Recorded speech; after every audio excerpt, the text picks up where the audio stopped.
Hey, what's up guys? Mr. Storm here, and today we are going to begin the process of preparing pages in your sketchbook. Okay, here's the deal. Right now, most of your sketchbook is full of blank pages, all right? And there's something called the fear of the blank page, all right? As you look at a blank page in a sketchbook or whatever you have, your notebook, composition book, it doesn't matter. You're looking at these blank pages and it can be terrifying. It can be scary. Why is that? Well, because a blank page shows that there's endless possibilities and your mind gets stuck on, well, what do I do? What should I do? I don't want to make a mistake. I don't want to do something dumb. And here's the deal. Your sketchbooks, which are also should be called an everything book, okay? Because everything can go in these little books. Sometimes the word sketchbook can throw people off because we think sketchbooks are like perfect drawings inside, and that is not the case. These are everything books full of your ideas, your thoughts, your images, your pictures, your whatever, your creativity.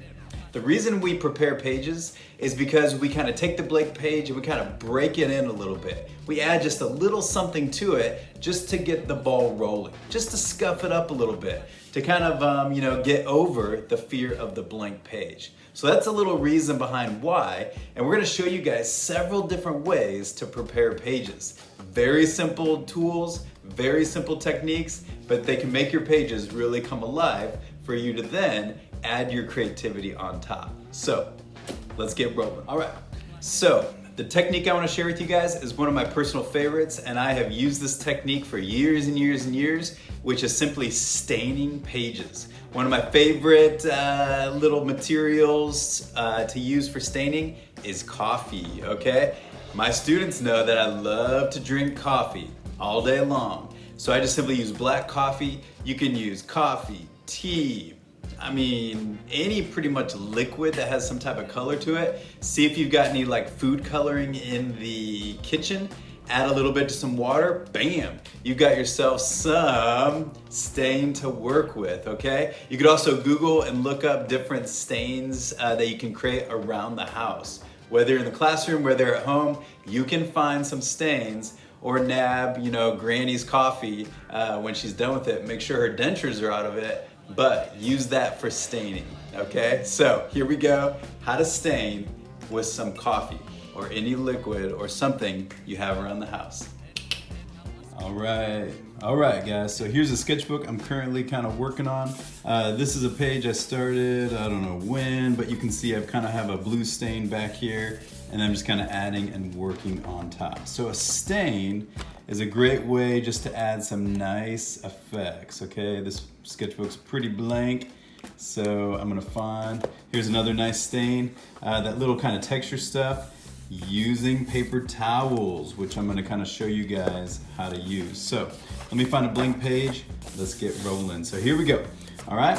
Blank page, so, got a paper towel, napkin, whatever, if you have brushes, and all I'm gonna do here, folks, is I'm going to get some coffee on there, and all I'm gonna do is just apply that to the page in my sketchbook, okay? It is not rocket surgery. All you're doing is taking some type of liquid. Oh yeah, getting pretty fancy now. That's the word I'm looking for, fancy, okay? And you can make a mess, you can make it look pretty, you can make it look ugly. It doesn't really matter. And just kind of see where it goes. Some of your paper towels will give you a nice texture. Another little trick I like to do is actually, while it's still wet, I'll kind of close it up, open it back, oh, and you get this sort of Rorschach thing. You might start to see stuff and all that good stuff, okay? Now, that's pretty much how you stain. All I'm using is coffee, paper towel, it's low tech, but once that stuff dries, that just gives you a really nice prepared background then to draw, to doodle, to collage, to whatever on top of it. Also, real quick commercial, this book right here, it's called Mess. This author, Carrie Smith, is awesome. My boys and I've got a kind of 5-year-old, him and I are working through this past summer. It is literally a mess inside, but this thing is all about basically making a mess in this book, okay? It's a great little sketchbook, a lot of prepared pages in here, and with my classes, we're gonna be doing a lot of this stuff in here. I mean, it's just great little prompts. So if you're bored, highly recommend checking out Carrie Smith's stuff. Mess is awesome. Some of you guys may have seen, what is this? It's like Wreck the Sketchbook or something like that. Anyways, Staining 101 with Mr. Storm. All right, thanks for checking it out. So guys, that is really all there is to staining. It's simple, but it adds a really nice effect. Leonardo da Vinci would often look at the walls inside of his room, and he would look at the different blotches and the different splotches and stuff, and he would sit there and stare at them until he saw an image, a face, an animal, a something. And that was how he often got his inspiration, simply by looking at stuff. Staining these pages in your sketchbook can add a really cool effect and give you some cool inspiration from then to build upon, okay? So, thanks for joining me in my little workspace studio here at my house, and you can begin staining some of the pages in your sketchbook. Thanks guys, and we'll see you next time.